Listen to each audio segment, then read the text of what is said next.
Hello everyone, welcome to my channel दर्पण of ज्ञान। My today's topic rules of noun. आज हम rules of noun यानी noun के रूल्स इस वीडियो में डिस्कस करेंगे। अगर अभी तक आपने चैनल को सब्सक्राइब नहीं किया है प्लीज़ चैनल को सब्सक्राइब करें, साथ में बेल आइकन को प्रेस करें। इससे आने वाले नए नए वीडियोज़ की लेटेस्ट अपडेट आपको मिलती रहे। वीडियो हेल्पफुल लगे तो प्लीज़ लाइक करें, शेयर करें। जो जो हमारे रूल्स ऑफ नाउन होते हैं यानी नाउन के रूल्स होते हैं वो बहुत ज़्यादा कन्फ्यूजिंग होते हैं, जिससे हमारे एग्ज़ाम में बहुत सारे आंसर गलत भी हो जाते हैं। तो आइए इस वीडियो में डिस्कस करते हैं।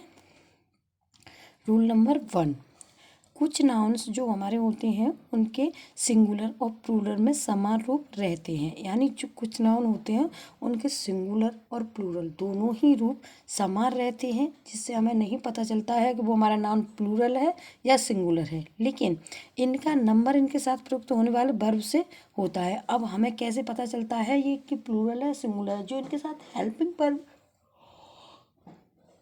लगे होते हैं उससे हम पता कर सकते हैं कि ये प्लूरल फॉर्म में है, प्लूरल नंबर है या सिंगुलर नंबर है। फॉर एग्जांपल देखेंगे, द शीप इज़ ग्रेजिंग, भेड़ चल रही है। तो यहाँ हमें सी इज़ लगा हुआ है तो हमें पता चल रहा है कि हमारा सिंगुलर नाउन है।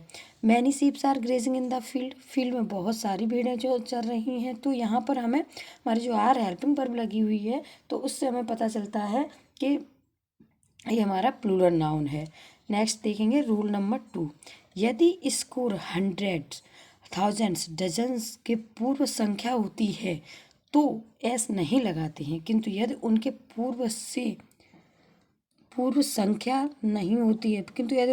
संख्या नहीं होती है तो बहुवचन बनाने के लिए एस लगाते हैं। फॉर एग्जाम्पल लगाते हो तथा उनके बाद ऑफ का प्रयोग करते हैं। फॉर एग्जाम्पल देखेंगे, hundreds of rupees were spend, dozens of seats are vacant. तो यहाँ पर एस लगा हुआ है और ऑफ भी लगा हुआ है, देखेंगे आप। नेक्स्ट आता है हमारा रूल नंबर 3, कुछ नाउन देखने में सिंगुलर लगते हैं लेकिन अर्थ में प्लूरल होते हैं। अब हमारे कुछ नाउन कैसे होते हैं कि देखने में तो हमें वो सिंगुलर लगते हैं लेकिन वो हमारा जब हम उनका अर्थ देखते हैं तो वो हमारे प्लूरल होते हैं। अतः इनके बाद प्लूरल वर्ब यूज होता है और जब हम इनके साथ जो वर्ब यूज करते हैं हेल्पिंग वर्ब वो हमारा प्लूरल फॉर्म में होता है।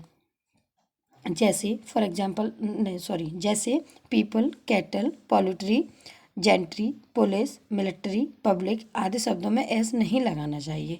अब जैसे हमारे ये शब्द हैं people, cattle, poultry, gentry, police, ये हमारे हमेशा देखने में तो सिंगुलर लगते हैं लेकिन ये हमेशा प्लूरल फॉर्म में होते हैं। इनका जो भी यूज़ होता है वो प्लूरल फॉर्म में होता है। फॉर एग्जांपल देखेंगे, cattles are grazing in the field, ये हमारा इनकरेक्ट है क्योंकि इसमें कैटल्स में हमने एस लगाया है तो ये हमारा इनकरेक्ट है। हमारा करेक्ट क्या होगा, cattle are grazing in the field, क्योंकि ये कैटल जो है वो खुद में ही प्लूरल है, ये हमेशा प्लूरल फॉर्म में ही यूज होता है। नेक्स्ट देखेंगे, the gentry of this town is not invited. अब यहाँ पर the gentry of this town is not invited, तो हमने यहाँ पर इज का यूज किया है यानी इज हेल्पिंग वर्ब है, क्योंकि जेंट्री हमेशा प्लूरल फॉर्म में यूज होता है तो इसलिए हम यहाँ इज का यूज करके ना आर का यूज करेंगे। तो ये हमारा करेक्ट होगा और ये हमारा इनकरेक्ट वाक्य है, यहाँ पर इज का यूज नहीं होगा, आर का यूज होगा। नेक्स्ट रूल नंबर 4, कुछ नाउन्स का प्लूरल नहीं होता, वे केवल सिंगुलर में प्रयुक्त होते हैं।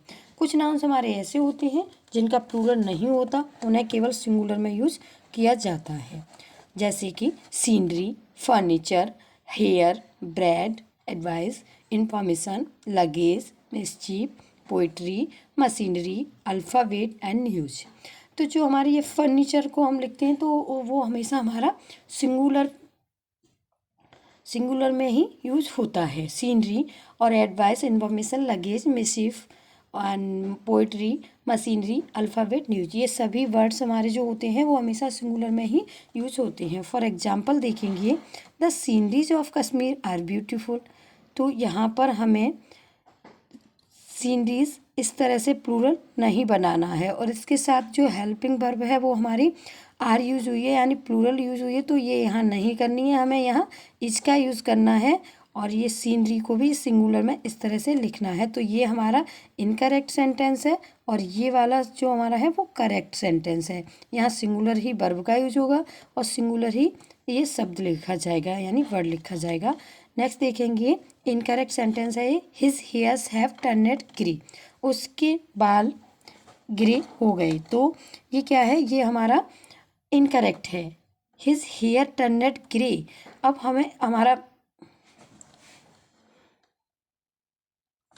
ये सेंटेंस इनकरेक्ट क्यों है, क्योंकि यहाँ पर हेयर में एस लगा हुआ है और यहाँ हमने जो हेल्पिंग वर्ब है वो भी प्लूरल में यूज़ की है, तो ये हमारा इनकरेक्ट है। करेक्ट सेंटेंस हमारा क्या होगा, his hair has turned grey.